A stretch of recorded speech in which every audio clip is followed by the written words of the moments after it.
This unskippable shit is so fucking annoying!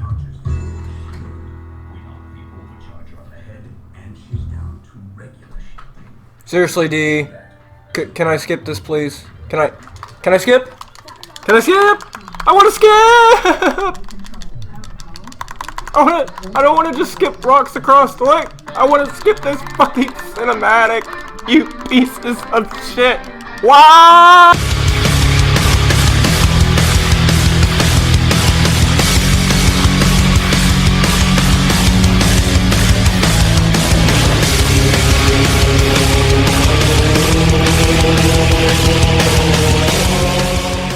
What's going on, all my fellow godlies and Warframe enthusiasts around the world? It is Vance bringing you yet another god build, and today we're going to be covering Garuda. Now, Garuda's parts can be farmed off the Fortuna bounties. It's a bit of a bump and grind, kind of painstaking process, especially with farming all those resources, essentially because it's locked behind a grind wall. Like, the different resources, you gotta have a different driller, and you have to have resources. The blueprints can only be acquired from different tiers of standing. Really, I don't approve of it, but I definitely approve of the frame. So let's get into the build. Now, before we can actually get into the build, I wanted to cover these powers because, like I do with every god build, I give you a brief introduction to every power that they have in their kit. Now, Dread Mirror is her first ability. It'll rip the life force from an enemy and use it as a shield that captures damage. It kills significantly weakened enemies instantly. Charge to channel the captured damage into an explosive projectile. Now, this is really kind of useful in the fact that it blocks incoming damage from one direction. No, not that band. They suck. This is really like a Volt's shield. It puts a big oval in front of you like a glass window, and it'll block any incoming damage. So I think that it's appropriate for Garuda players to always be constantly moving forward into the charge. Her second ability, Blood Altar, impale an enemy in an altar of talons, and siphon for Garuda and her allies. This is a good healing ability, similar to Oberon in the way that it regenerates your health, or the rejuvenation mod. So you're basically not going to be needing any health restore mods at all, because her second power is, well, her second power. It costs basically nothing, and you can use it all day in order to soak up damage. Plus, we're going to use like Rage or Hunter Adrenaline. That way when we are hurt, it generates energy. So all you really need to worry about is the Blood Altar. Now, Bloodletting, Garuda sacrifices her health to generate energy. Yet another power that generates things for us. We have Blood Altar, which generates health. This generates energy. You will sacrifice some health in order to get that energy up, but honestly, if you cast your Blood Altar and then you go immediately into Bloodletting, you can just stay there indefinitely, and it doesn't matter what type of damage you're taking, where you're taking it from, you're going to continuously get health and energy, and it's a crazy combination. It really makes Garuda almost unkillable. Seeking Talons, one of my personal favorite ultimates in the game. Charge to expand the targeting area release to send Garuda's talons careening toward each target in area. Surviving enemies are prone to bleeding. So, slash procs galore. This thing is like a missile barrage, and it's kind of honing. If you hold it down, it will expand the area of attack. So the reticle will actually expand, and it'll cost a little bit more energy, but that's not a big deal, because you're literally going to be combing the area and slaying everyone. And if you don't slay everyone, well, then basically they'll bleed out to death. And another awesome thing about Garuda's abilities is that with the first attack and the second attack, you'll basically store up damage. And this damage does not decay. So it will stay on and stack indefinitely, meaning that the longer you fight with Garuda, the more and more damage you will build up. And nothing drains that number. So that number stays static and continuously builds over time, making the Seeking Talons do more and more damage as you fight on. Crazy, right? So now that I'm officially done nerding out about this Warframe, let's get into her build. So I have growing power and power drift here for pretty obvious reasons. we want to keep her damage up as far up there as possible. That's also why Umbral Intensify and Transient Fortitude are also here, plus Augur Secrets. I mean, if it wasn't obvious already, I'm going for an all-strength build. Natural Talent is almost needed because the casting speed is very bad. Quick Thinking and Hunter Adrenaline are pretty essential in this build. Why? Because while you're doing your bloodletting, you're going to be vulnerable, and chances are if you're going into, you know, high-level defense, high-level survival, whatever high level it is, if you do manage to take a shot that could potentially put you down, this is going to drain from your energy instead of your health, and then Hunter Adrenaline is going to give you your energy as you take health damage. So this does not count for, you know, self-damage. So if you try to do that with your bloodletting, you're not going to be getting any energy back other than the energy from the cast itself. Prime Flow, because you always want to have max energy on pretty much every single Warframe. And then Vitality, so you have a bigger health pool to pull from.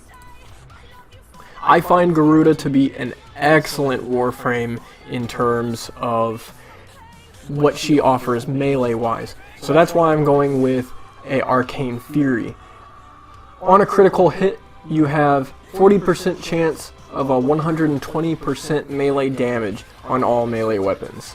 Like, I'm usually using melee weapons or her default melee weapon, which I'll cover here in a second. Arcane Strike is another enhancement for melees. 10% chance for 40% attack speed to melee weapons for 12 seconds. You just want to focus on melee with Garuda. That's the main deal with her. But I am going to be bringing some type of a weapon for range combat, and that's the new Akjagara Prime. Now, I've loaded this thing up with Prime Pistol Gambit, Pathogen Rounds, Prime Target Cracker, Barrel Diffusion, Lethal Torrent, Scorch, Hornet Strike, Pistol Pestilence. Now, you have the status percent here, which is 96.7%. Great, amazing. Riven Disposition is maxed out completely, and we have Slash and Gas as primary different damage types. Now, I'm building it this way because, well, why not? It's the new Fortuna update. We're primarily fighting Corpus, so if you don't like this setup, go ahead and swap out your elemental combinations. Replace your Scorch with a electrical mod. That way you have your corrosive and you can go and fight Grineer. I find that it still behaves very well against Grineer, so honestly it's not needed to swap them out if you don't want to. Again, we're more focused on melee. And that's why you don't want to equip any melee at all, and I'll tell you why. It's because these little talons here, little they're not, Garuda's talons by default will be equipped when you have no melee equipped whatsoever. So if you equip no melee, these will always be out by default. So immediately when you get into the round, you know, you're going to have your pistols equipped. Hold your switch weapon button, that way you can go exclusively into your melee, and I will show you the build for these things. So if you don't have this mod already, try your best to acquire a Vermilion Storm, because it's the best stance mods for claws. And you're going to want to pair it with a Blood Rush, a Body Count, Shocking Touch, Prime Fever Strike, Berserker, Organ Shatter, Relentless Combination, and Prime Pressure Point. This is going to scale really, really well with the arcane enhancements we put on Garuda, and it's just going to annihilate. I mean, your first ability can be used to break the distance between you and your foe, and it'll knock them down by default, and then if you melee them while on the ground, it'll automatically go into a finisher animation, which pretty much one-shots a lot of enemies in your wake. These things aren't to be trifled with, so if you're thinking that this whole setup is mediocre, trust me, go and test these results for yourself. Now, in terms of companions, I'm using a built Moa that I named Surprise. And the reason why I want to do that is primarily for this mod right here. The Tractor Beam, 100% aim glide duration, negative 50% gravity. If only Garuda could be more like Zephyr and just hang in the air for more hang time. The reason why I want this is because Garuda's ultimate will also pause in midair. So you can jump, and at the height of your bullet jump, cast your 4, your ultimate, and you'll just hang there as you target everything on the map. This is great for free roam maps like Plains of Eidolon and Valis. So go ahead and put your tractor beam on a companion, primarily the Moa, because you can't put it on anything else, and watch as you are able to just cast and sweep the entire map and slash proc everything in sight. I don't know how long of a range her ultimate has, but my guess is that it's pretty much going to go anywhere you point it. And Tractor Beam is going to help with that.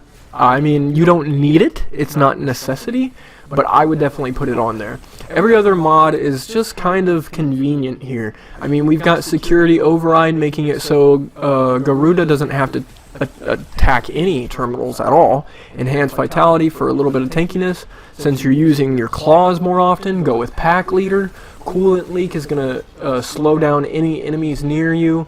Vacuum is borderline essential. It's the meta for anyone using any companion because you want to sweep up mods as soon as you get close to them. Animal Instinct so that you can see loot and enemies on the radar.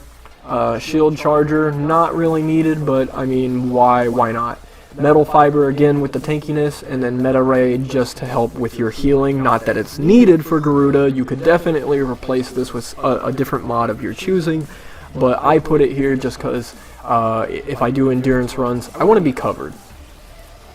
Now, one thing that I didn't cover about this setup, I skipped over briefly, was the inclusion of the focus lenses in your actual loadout.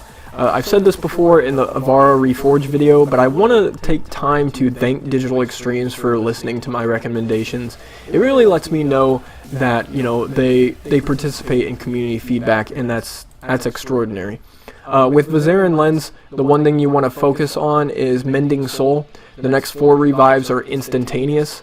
If you get this maxed out, this is pretty fucking incredible. If you go up to down teammates, you'll just click on them once and they'll be revived. You'll essentially be the team medic. You won't be able to be brought down. You'll be able to heal your teammates. You'll be able to keep your energy indefinitely, and you can come and quick revive them. This whole setup is pretty damn impressive. And for rejuvenating tides and enduring tides, I would only max these out if you're a focused Eidolon hunter like myself. Everything else here is kind of unnecessary. You don't really need anything else here, but I mean, if you've got the focus points, go ahead and pump them in. So that about wraps it up for my Garuda build. There are some things that I want to cover because God Build videos get a lot more viewing than anything else that I do on this page, and that's tragic because as a writer, illustrator, animator, and editor, I am so much more talented than just simple recordings and video editing. You know, I do my own animations, I draw assets for them. I'm going to start live streaming again. I'm going to rebuild my Twitch page from scratch. So anybody watching this who's been an avid fan for a long time, congratulations, I'm coming back. But I'm not going to be live streaming video games anymore. I'm going to be live streaming my drawings. So that way you'll be able to tune in and see the next different project that I'm working on. It's probably going to be me streaming assets for animations and rigging, very complicated procedures in which I'm going to put together my own creative web series for YouTube. I want to try to get the ball rolling in 2019. That being said, we just opened up a new website, an Exidium exclusive website where you can buy merchandise and apparel, accessories, all kinds of stuff. Below the video is a new section in which you can see some of these merchandise. Definitely check that out. I'm going to be opening up Patreon benefits. And the last thing that I want to recommend is that you guys go and check out my Warframe trailers because I definitely put so much more work into them than I ever do on a God build. Same thing goes for speed paints. If you haven't seen any one of my speed paints, I would say pretty, almost professional work. So definitely go check that out. And subscribe, hit that bell icon so you're constantly updated when I upload a video. And until next time, this has been Vance, signing out. Peace.